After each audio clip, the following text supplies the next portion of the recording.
kiranya kita bisa meneladani atau bisa mengambil makna daripada perjalanan Isra Mi'raj Nabi besar Muhammad Shallallahu Alaihi Wasallam. Mana tadi ditandaskan oleh Pak Dadi bahwa peristiwa Isra Mi'raj adalah proses metafisika yang itu memang ada di dalam agama Islam, khususnya di lapis ilmu tasawuf ya. Jadi kita harus meyakini hal itu sebagai bagian daripada keimanan kita.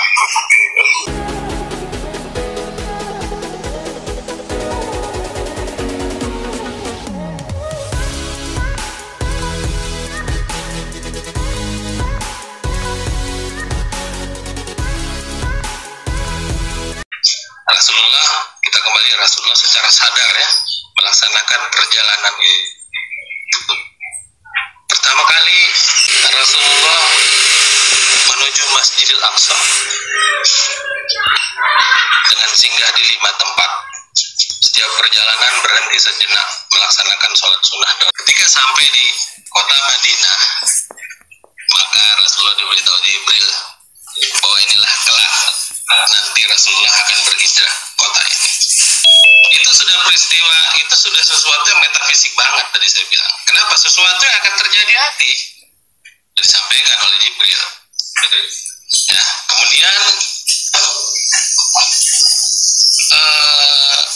melanjutkan perjalanan lagi, berhenti di Bukit Tursina, tempat Nabi Musa berbicara langsung dengan Allah. Itu disampaikan Jibril lah apa yang terjadi di situ. Ini cerita tentang menceritakan atau menjadi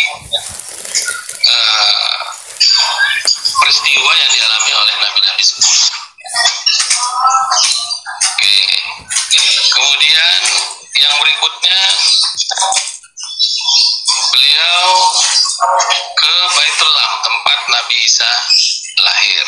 Di situ sholat juga. Kemudian sampailah di Masjidil Aqsa.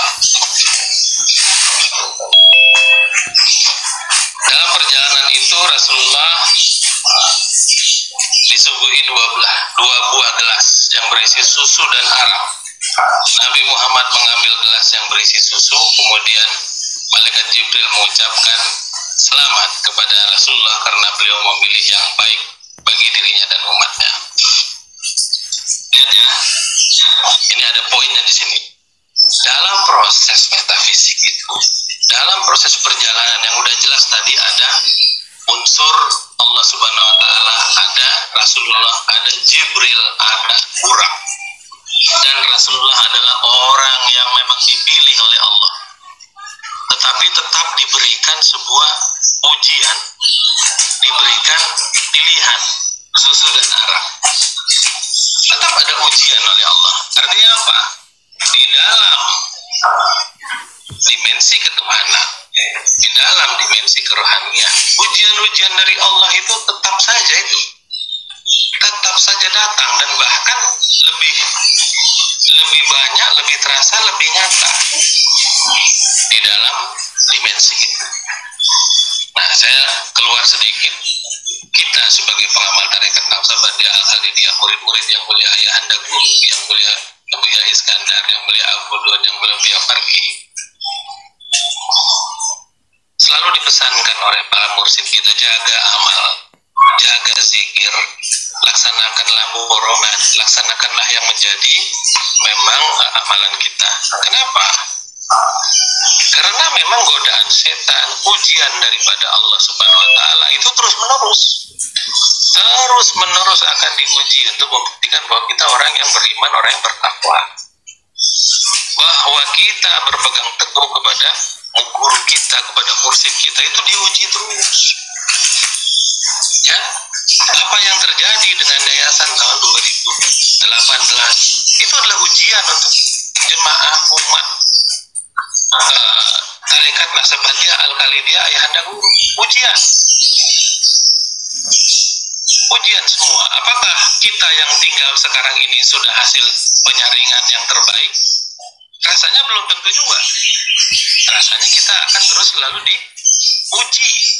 Ada ujian-ujian dalam kita memaknai proses metafisik Isra Mi'raj. Saya keluar sedikit tadi bahwa kita sebagai pengamal tarekat, di dalam kita berzikir, di dalam kita beserta dengan, pada saat kita beserta dengan guru kita berada dalam dimensi kerohanian, itu bukan main, godaan apa saja ada, apa saja datang. Oleh sebab itu kita harus, cuma satu caranya, berpeganglah kepada guru mursyid kita yang menerima kita masuk tarekat, yang mentalkinkan kita. Jangan sekali-kali menukar mursyid, jangan sekali-kali menukar guru, mencari guru lain. Udah syukur mau diterima sebagai murid oleh wali Allah, udah syukur, alhamdulillah. Banyak orang yang tidak punya kesempatan seperti kita. Jadi, dan berkali-kali yang mulia ayahanda guru sampai dengan yang mulia Buya Farki menyampaikan, tidak ada dalil mengganti mursyid. Tidak ada. Apa hak kita mengganti mursyid? Guru atau mursyid saja nggak pernah mau mengganti muridnya. Tapi saya nggak tahu apakah kita sekarang ini masih diakui sebagai murid atau tidak. Saya nggak tahu. Apalagi yang berani untuk mengganti. Lebih nggak jelas lagi. Kita sekarang aja yang masih mengaku murid ayah guru, apakah benar beliau masih mengakui kita sebagai murid beliau? Nggak tahu. Kita hanya bisa berdoa, kita hanya bisa minta doa dan syafaatnya. Semoga kita masih dianggap, masih diberikan perlindungan sebagai murid beliau. Oke ya, itu di penjelasan di luar ini. Baik, kita kembali ke proses metafisika di Isra Mi'raj. Tadi Rasulullah diuji dengan ada gelas yang berisi susu dan berisi arak, yang dipilih susu. Jelaslah ya, karena memang Rasulullah, tapi tetap kan diuji. Baik, setelah menjadi imam di Masjidil Aqsa, ini semua proses metafisik ya. Ini saya udah bicara soal metafisik karena kembali lagi yang pertama, Rasulullah sadar ini sudah perjalanan peristiwa metafisik. Ya, jadi setelah menjadi imam di Masjidil Aqsa, Rasulullah bersama malaikat Jibril menuju Sidratul Muntaha.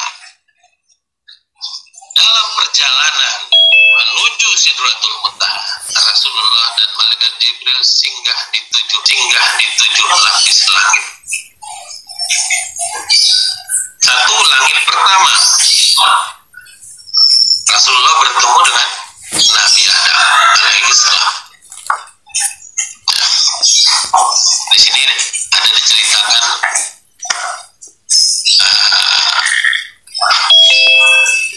Nabi Adam kalau dia melihat ke kiri menangis, melihat ke kanan tersenyum, karena dia melihat ke kiri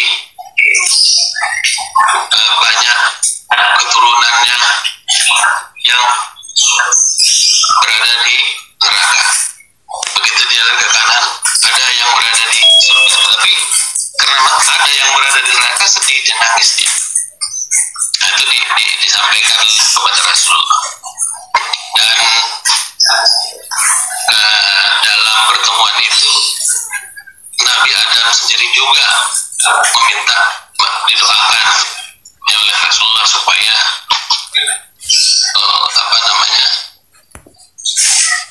semua umatnya atau keturunannya menjadi keturunan yang baik-baik. Meminta doa kepada Rasulullah. Yang kedua, langit kedua, Rasulullah bertemu dengan Nabi Yahya dan Nabi Isa. Bertemu dengan Rasulullah, dengan Nabi Yahya dan Nabi Isa, terjadi juga dialog, terjadi juga